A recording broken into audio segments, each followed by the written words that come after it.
Pieta. I'm an MA illustration student at UAL. I come from Taiwan. I came to London during the lockdown. Walking on the streets every day, seeing the buildings and residents' lives through the windows, made me curious about the lives of people in London. My project is about living experience on the Alexandra Ainsworth Estate. I did the research through the interviews on Zoom. In a tutorial, my tutor, Louise, she told me she has a friend, Matthew, just live on the estate. It's a coincidence. So, Louise created one link for me, so I just went with it and found other links. That's my way in. Finally, I interviewed 6 residents and tenants. I recorded the interview, and they share the pictures of their flats and family to me. And also, I drew an illustration for each interviewee in returns. Also, I drew their stories and made a film with their voice. Let's watch the film. Could you please introduce yourself? Yeah, I'm Satomi and this is Daichi. So I'm from Japan and I've been in London for more than 20 years. My profession, I'm an acting coach.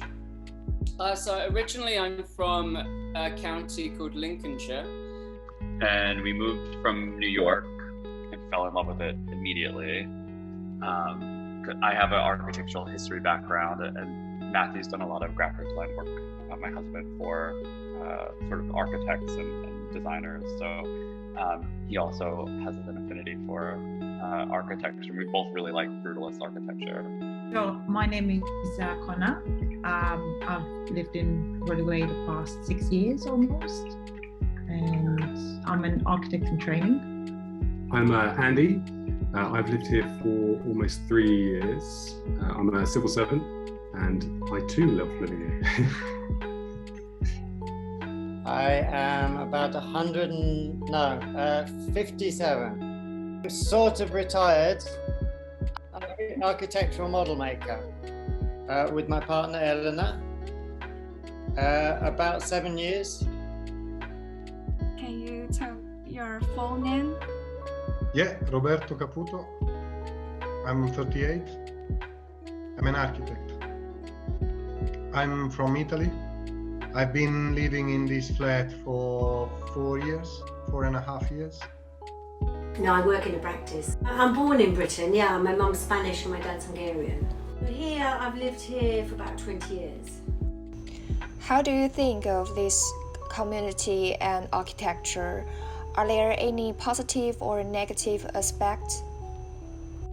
Another thing that was surprising, which we didn't learn until the winter time after we moved in, is how warm it is.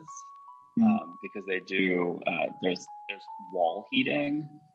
So the heating is all through one wall in the apartment, and then we share with our neighbors. And we have no control over how hot it is. And it's a very old system. So they can do little adjustments, but not very good ones. So they turn it high enough so that the person with the lowest heat is still comfortable. So we we keep our windows open basically all winter and all summer. Daichi likes to look for cats. So Daichi, we look for cats or the animals, but there are some people, the children are out, we start to talk and then they bring their cat to us, or the boys playing outside, people wants to play with Daichi, this playground there is great. I don't have any problem with that. I feel fine. I mean, it's an apartment block. It's not a single house, so you can expect what you expect from an apartment block. What I think is really nice actually is all the terraces are facing in, so you can see people around. If you don't mind, I don't mind. And also my flat, it's in a good position because, as I said, it faces onto the garden. There is a small street, pedestrian street in front of us, but not many people pass by, and it's pretty quiet. So I create nice relationship with the neighbor. He grows some vegetables outside. Sometimes it's just knock on the door, give me some vegetables and stuff like that. So I quite enjoy that. I don't really mind the privacy issue. I think it's fine with me. And also many years ago, it was a bit run down, the flats. It got very run down. The Camden, London Borough of Camden neglected it. We had people running it that were stealing money and not doing anything. So at one point it got really run down, the estate got really run down, because they hadn't put money into it or repaired it for a long time. But in the last few years, they're doing a lot more to it. Yeah, we've had quite a few, we've been sharing, we've had like kind of plant exchanges and maybe food exchanges as well. Like we baked lots of bread and kind of, gave people loads of bread and things like that. So there's been quite a lot of, I feel like there's been more sharing over the last 18 months, isn't there? Yeah, more sharing. Yeah. Are there community events? Sunday morning, there is a walk to listen to the birds singing when the sun rises, which is at 5 o'clock in the morning or something. So there's a lot of like inbuilt socializing between residents, just because of the way the building's spaced.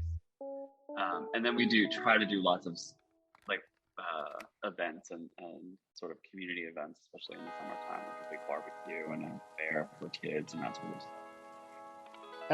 stuff. Space, yes, because we have a big park. So the park is part of the estate. So it's good because the residents came together to do that. Or probably a unique feature is it has play apparatus, but it's done by age. So one end of the park is for babies and the other end is for teenagers, and then in between. That was the architect's idea in the beginning, Neve Brown. So there was yoga and kung fu, and they do an online cooking class now, I think. Well, it used to be in person, but but with the restrictions and COVID, it has been a bit remote. Satomi and I and Daichi, we went to a community event a few weeks back, and that was really, really nice. Just to see. So they had music and they had people representing some of the different welfare aspects of the estate. They had the Kilburn City Farm. They said they'd bring animals. They brought 3 chickens. I was a bit disappointed, but we'll go to the farm and see more. What is it like living in the estate? Could you please share your living experience? But no, I'm very lucky. I've got amazing neighbours. So, people have got my keys here. not many people can give you house keys to. Go away, well, when I used to go away, they could feed my cat. I've got about, I don't know how many, 5, 6, 7 people I would trust. It's almost like a lush to live in here because it's a very central location, and it's a very special environment because first of all we live in the shorter block, so the estate is divided in taller elements facing the railway, built along the railway, and then there is a public realm, a public street, which is a pedestrian street that divides that block with the lower one, which faces onto the park.